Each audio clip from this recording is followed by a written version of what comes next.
Gusto mo bang magkaroon ng cashback kapag nagbabayad ka ng internet bills?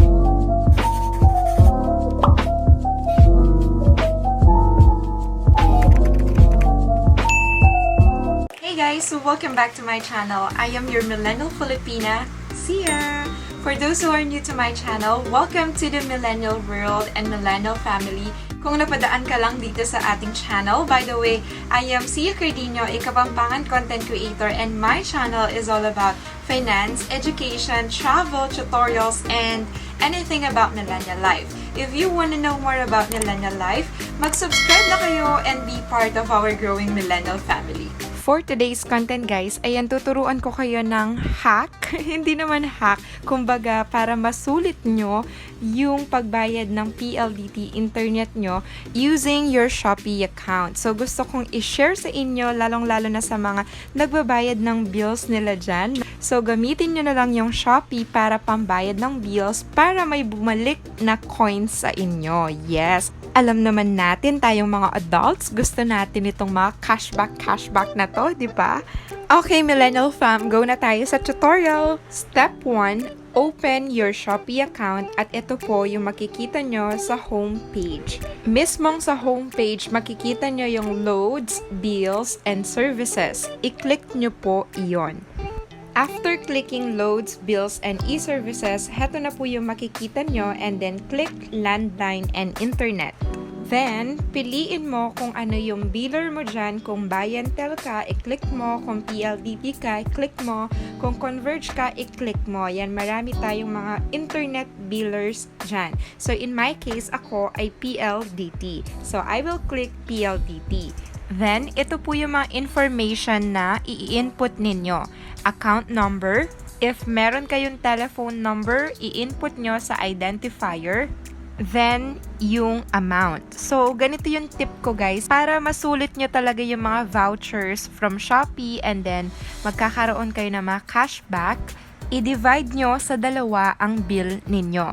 Usually, yung mga bills natin guys, a month is nagre-range siya ng 1,600 or 2,000, di ba? Depende sa inyo. Kasi, yung sa akin guys is 1,600 a month. So, dinidivide ko siya into 2, 800, 800.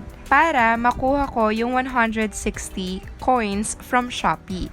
Nakikita nyo rito guys, di ba? Ayan o, claim your vouchers here. Nagbibigay po si Shopee every month ng mga vouchers para magkaroon tayo ng cashback whenever we pay bills. Ganito po yung sample na voucher na binibigay ni Shopee. Ayan o, 20% coins cashback, minimum spend of 800 pesos, capped at 160 coins cashback. O, diba guys, sulit na yon, babalik sa'yo yung 160 coins. Tignan nyo, 20% coins cashback. So, that means 160, minimum spend of 800. Kaya nga, i-divide natin into 2 yung ating bill.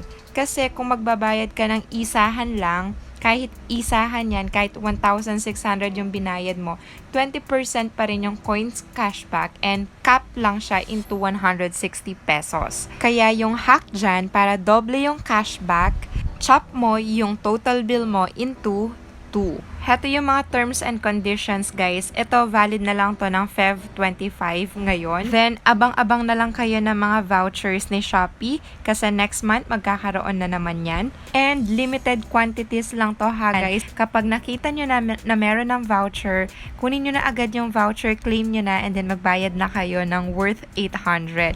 Then sa pangalawa, hintay lang kayo ng vouchers ni Shopee. Meron yan.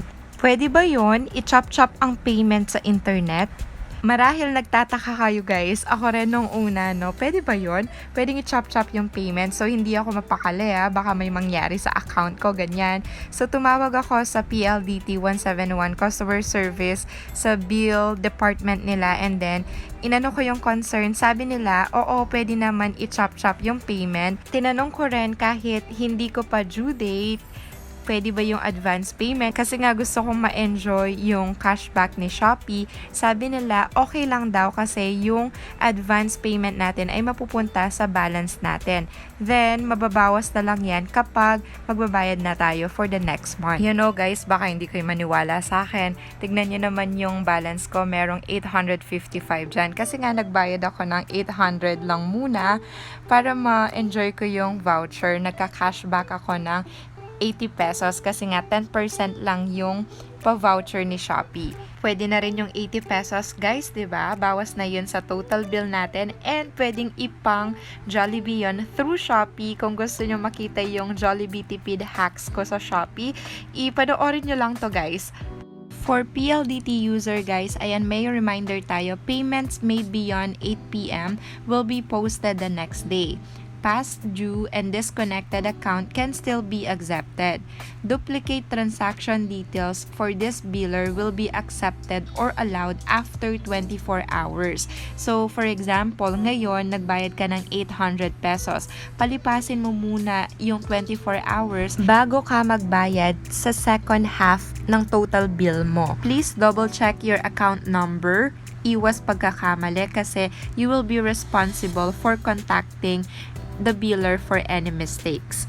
After paying guys, yung PLDT masipag naman yan mag-text. Ayan o, 7:03 p.m. Nagbayad ako ng 4 p.m. Ayan, nag-text siya. Thank you for your payment. So, ino-notify ka nila. Ayan guys, so medyo swerte tayo ngayon. Merong voucher na 20%. I-grab ko na. Baka kunin pa ng iba. Ayan, 160 coins and then 800 lang yung babayaran ko today kasi nakapagbayad na ako ng naunang 800. Bali, 1.6 na yung nabayaran ko. Tignan niyo yung mga naipon kong 167 coins guys. Ia-apply ko rin yan para maging 600 na lang yung bill ko. Charan! Eto na yung bill ko, 633 pesos. So, malaking tipid guys at meron pang babalik na coins na 160 sa akin. Para ma-check nyo if talagang nakapagbayad kayo guys, punta kayo sa me ng account ninyo.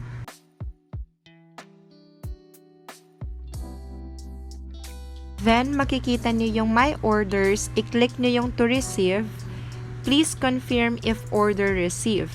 Kapag nag-text na sa inyo yung PLDT or yung mga billers nyo, dun nyo palang i-order receive yan. Then, magre-reflect na yung coins sa Shopee account ninyo.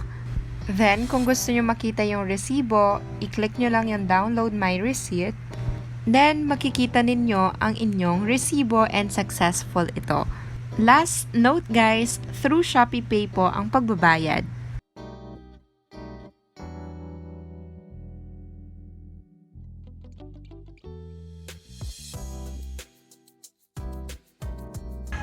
If you want to know more about millennial life, gaya ng mga savings account, about finance, about travel, about tutorials, educations, and anything about adulting 101, mag-subscribe na kayo and be part of our growing millennial family. Ayun po yung mga content ko, may mga tutorials, may mga skincare, may mga about banks, may mga about finance, personal experiences, development, and how-tos. So, click the subscribe button for more contents like this.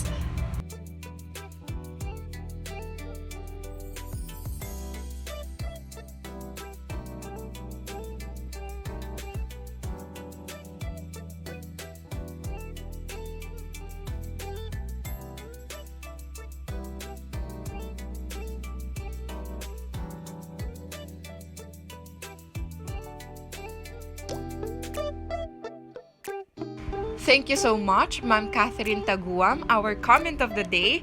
Nice vlog, very clear an explanation. Sobrang helpful nito sa akin, sis. Thank you and keep vlogging. Thank you din sa panonood, sis, and thank you sa support. Thank you nag-subscribe ka. God bless you.